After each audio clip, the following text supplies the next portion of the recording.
ఇప్పుడు మార్కెట్‌లో చాలామంది న్యూట్రిషనిస్టులు చాలామంది ఉన్నారు. రకరకాలుగా ఈ న్యూట్రిషన్ ఫుడ్ ఇది తినాలి, అది తినాలంటారు. అసలు పర్ఫెక్ట్‌గా న్యూట్రిషియస్ ఫుడ్ అంటే ఏంటి? చాలా బాగా అడిగారు. చాలా మంచి క్వెషన్ కూడాను.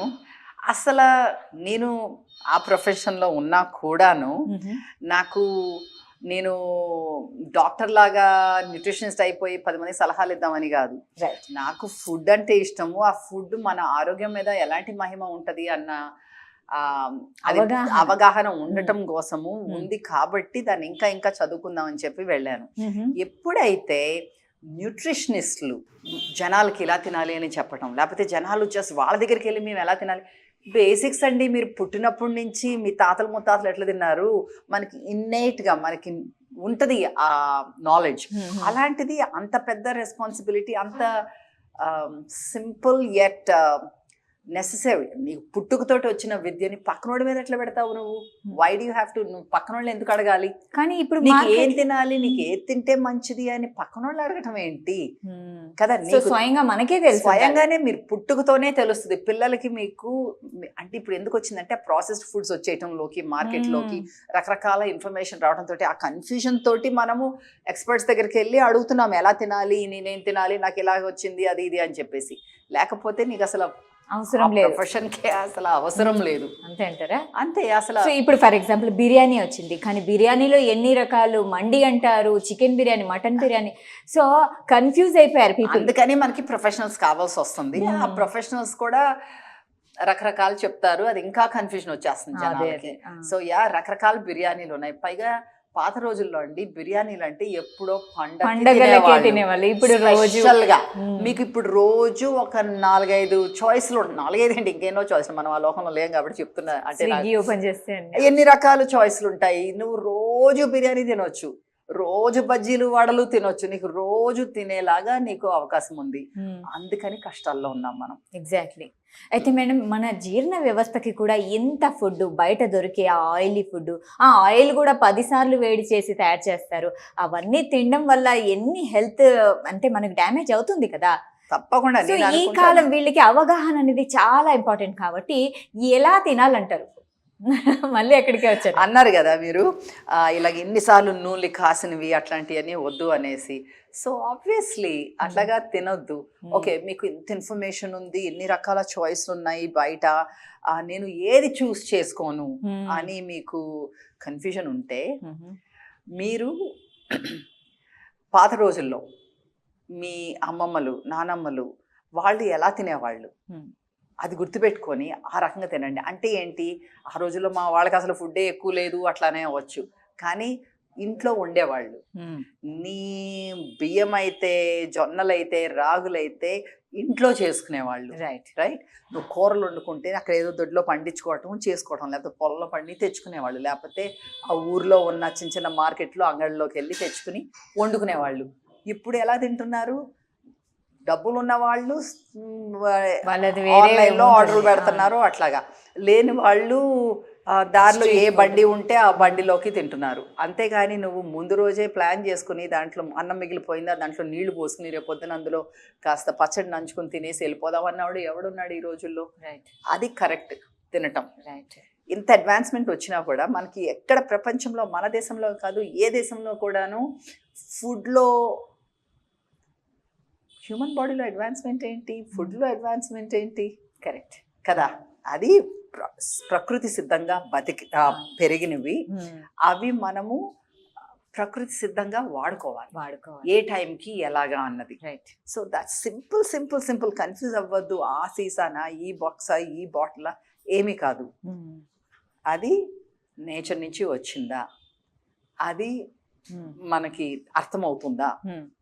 That's it madam. ఇప్పుడు మనము వైబ్రెంట్ లివింగ్ గురించి మాట్లాడుకుంటే, మీరు ఎందుకు వీగన్ ఫుడ్ని ఎక్కువ ప్రిఫర్ చేస్తారు? అంటే సాధారణ ఫుడ్కి వీగన్ ఫుడ్కి ఏంటి డిఫరెన్స్, ఏంటి దీని ప్రత్యేకత ఏంటి?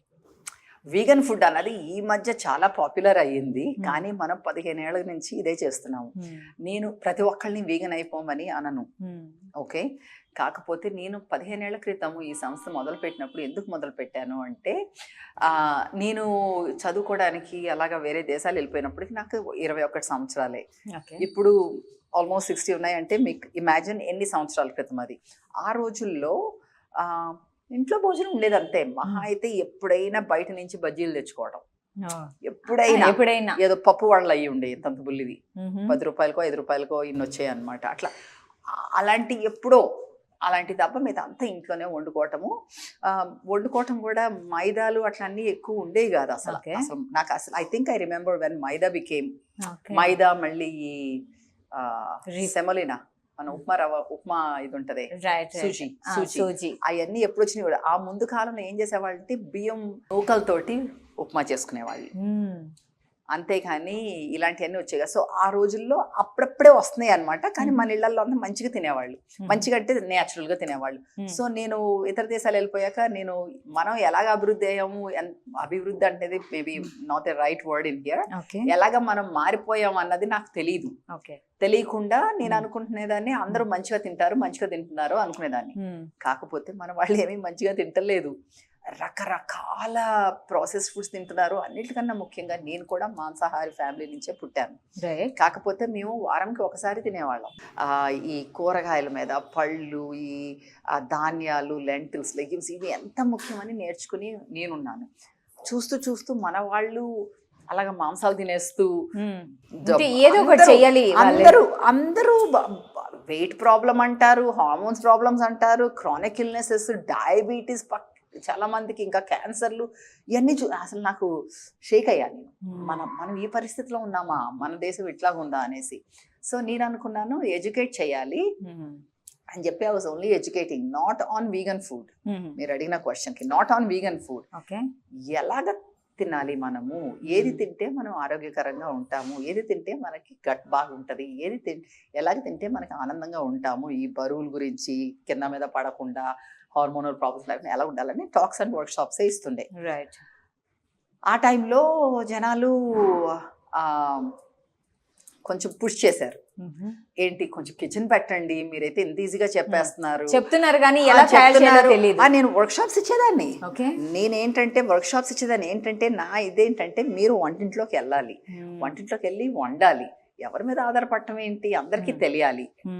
మనం ఇంట్లో పని వాళ్ళ మీద, వంట వాళ్ళ మీద ఎక్కువ మంది, నా చుట్టుపక్కల వాళ్ళు ఎవరు ఆడవాళ్ళు కిచెన్లోకి పోవటం లేదు, మగవాళ్ళు అసలు లేనే లేదనుకోండి. ఎప్పుడు కూడాను చాలా వరకు ఆడవాళ్ళు కూడా వెళ్ళట్లేదు, వంట వాళ్ళ మీద, పని వాళ్ళ మీద ఆధారపడుతున్నారు అని చెప్పేసి, లేదు కిచెన్లోకి వెళ్ళి వండుకుంటాము, నువ్వేమి వేస్తున్నావు అవన్నీ తెలుసుకుంటే బాగుంటుంది, నీకు ఆనందంగా ఉంటుంది, అది పుష్ చేసేదాన్ని.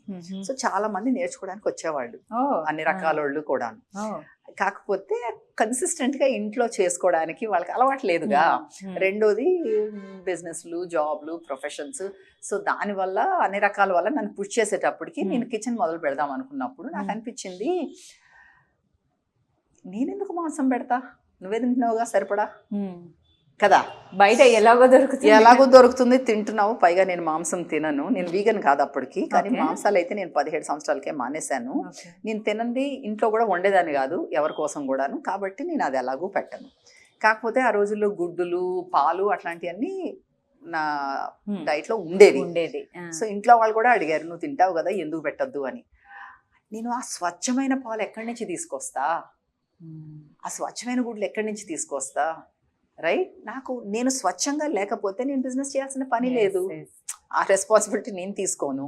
నేను ఏంటంటే నీకు కూరగాయలు ఎక్కువ వెళ్ళాలి, ఈ మిల్లెట్స్ మనం పండిస్తున్నాం కానీ ఎవరు సరిగ్గా వాడుకోవటం లేదు, అది ఎలాగా టేస్టీగా చూపిస్తాను.